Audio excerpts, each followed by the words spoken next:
ವಜ್ರದ ಗೋಡೆ ಇರಲಿ, ಸಾವಿರ ಸೈನ್ಯವೇ ಇರಲಿ, ಬ್ರಹ್ಮಾಂಡವೇ ಮೆಟ್ಟಿನಿಲ್ಲಿ, ಅದನ್ನೆಲ್ಲವನ್ನು ಮೆಟ್ಟಿ ನಿನ್ನ ಹಣೆಗೆ ಸಿಂಧೂರ ಹಚ್ಚಿ ಮನದಲ್ಲಿ ಮನಸ್ಸಾಕ್ಷಿಯಾಗಿ ಪಲ್ಲವಿ ಸಂಕೋಚಿ ಎಂಬ ದಾರ್ಯವನ್ನು ತಾಳಿದಾರನ್ನು ಹೊಸದು ಪ್ರೀತಿ ಎಂಬ ಮಾಂಗಲ್ಯ ಸರವನ್ನು ಕಾಣಿಕೆಯಾಗಿ ತಂದಿರುವೆ.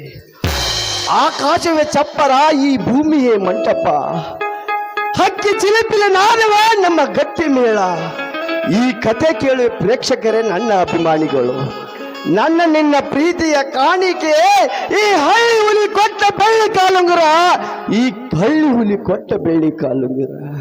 ಹುಲಿಯ, ಈ ಹಕ್ಕಿ ಚಿಲಿಪಿಲಿಗಳ ನಾದವನ್ನು ಕಾಣ್ಬೇಕಂತ ಬಹಳ ದಿನದಿಂದ ಕಾಣುತ್ತಿದ್ದೆ. ಆದ್ರೆ ಇವತ್ತು ನಾನು ಧನ್ಯಳಾದೆ. ಹುಲಿಯ, ಈ ವರ್ಣರಂಜಿತವಾದ ಸ್ಥಳವನ್ನು ನೋಡಿ